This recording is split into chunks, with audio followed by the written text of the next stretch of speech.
Right, welcome back everybody. Let's continue our broadcast on this Wednesday morning, and now we turn our attention to property prices. So property prices in the country have skyrocketed over the years, making it very difficult for most people to buy properties. Some of the reasons attributed to this include the willing buyer, willing seller principle, which has allowed foreign internationals to take advantage of the rand, pushing up the price in return.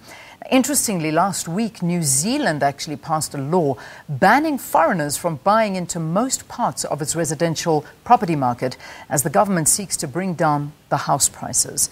Is there anything that South Africa can learn from something like that? Joining us now from our Sea Point studio is the Western Cape MEC for Human Settlements, Bonginkosi Madikizela. MEC, good to have you on the program. Welcome to Morning Live. Good morning, Leanne, and good morning to the viewers. We were also hoping to be joined by Ronald Lamola, but unfortunately he wasn't able to make it at the last minute. So we do thank you for being here to be a part of this conversation. So, ironically, the Western Cape, I mean, some of the most expensive houses in the country are there, and they're absolutely magnificent. And it's extremely expensive, making it very difficult for most people that are not rich to buy. Let's talk about some of the reasons for this.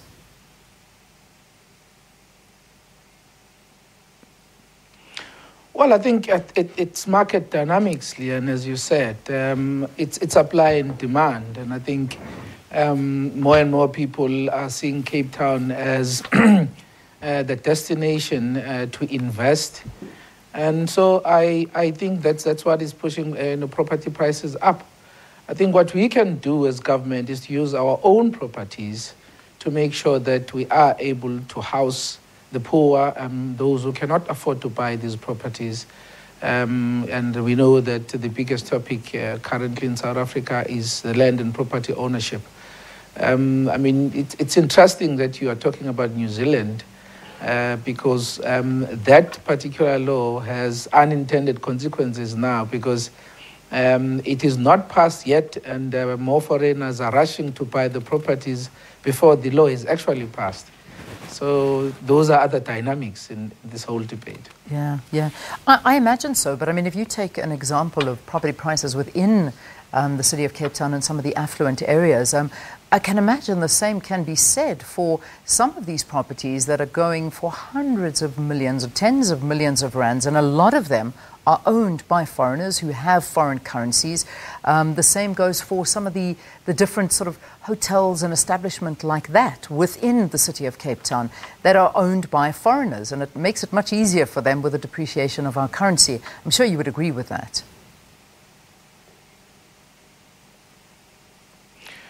You know, what is interesting, though, I mean, if you look at the report that was released by the Department of Rural Development and Land Reform in November last year, it's telling us that by hectare, it's actually 2% that is owned by foreigners in the Western Cape in particular. Yes, we have seen this rush and we have seen this increase in property prices. But I think by and large, you know, the properties in the Western Cape are still owned by South Africans from different parts of the country. And I think, as I said, what attracts people in the Western Cape in particular is the fact that they see Western Cape as the destination where they can invest, and they are sure that their investment is safe here. So, as I said, we need to find a way, I mean, as government, to mitigate this, particularly to cushion the poor, because, I mean, with the properties that we own, for example, land, we've got to come to the party and make sure that we make it more reasonable and affordable, you know, for the poor to be able to own, you know, properties or houses in affluent areas. I remember going back to 2015, and it was during one of the State of the Nation addresses by our former president, Jacob Zuma, who went on to say that in this particular address, foreigners will not be able to buy land according to the Land Holding Bill. Whatever happened to that? Because that was a big thing, and I think particularly within the Western Cape, there was a huge worry around this. Has anything developed out of that?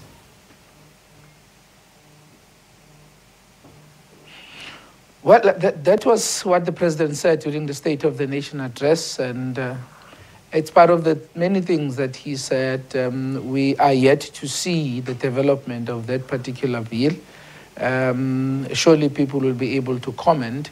But the danger with that, Leanne, of course, is that South Africa is in a very bad state currently. I mean, economically, as you are aware. We've got to strike the balance between making sure that, of course, properties are affordable for the poor, but we need to attract investment in South Africa. And we must then be very, very careful of coming up with knee-jerk policies that will achieve quite the opposite of that. So I think what we need to do now is to come up with policies to attract investment, create jobs so that we can deal with the high unemployment rate that we have in South Africa. And the investor confidence is very, very low. So coming up with policies that will, make the situation worse in terms of investor confidence is something that we really need to be careful of. Yeah. You yourself actually were quoted as saying that people should realize that the government will not be able to house everyone. I think those words uttered by yourself. There are those that don't want to be housed but would prepare to buy properties of their choices. But the affordability is a huge problem. What do we do about this? No, absolutely. If you look at what we are doing as Department of Human Settlements to deal with this particular issue, in fact, I have been engaging with a number of municipalities, is that we must understand what are the cost drivers, that push the properties beyond affordability, particularly for the poor. And Liana, I've actually identified 4 things. The first one is, the VAT. The second one is bulk infrastructure. The third one, of course, is the marketing cost. And the fourth one is the land. So we have a number of projects and programs in the Western Cape where we are partnering with the private sector so that we can take away these cost drivers so that the poor can afford, the houses that we build. I think we are doing this so that we can really unlock the challenges that exist in the affordable market space.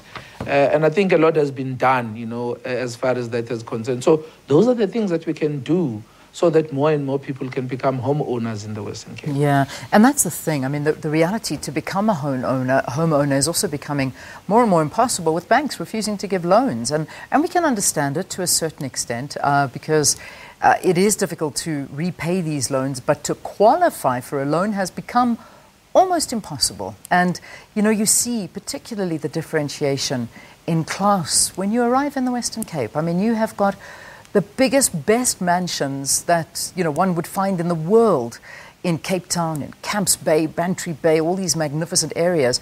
But as you arrive in Cape Town, you've got people living in tin shanties. That, again, is that disparity between the haves and the have-nots. How do we get over something like that?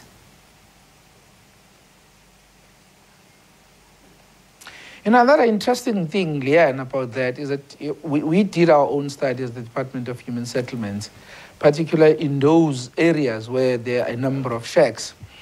And I think what people completely miss is to think that every shack is an indication of a housing need. Well, it's not. A number of people who come to Cape Town, who go to Joburg, who go to Durban, come from very good homes, actually. They go to these cities because they're looking for jobs.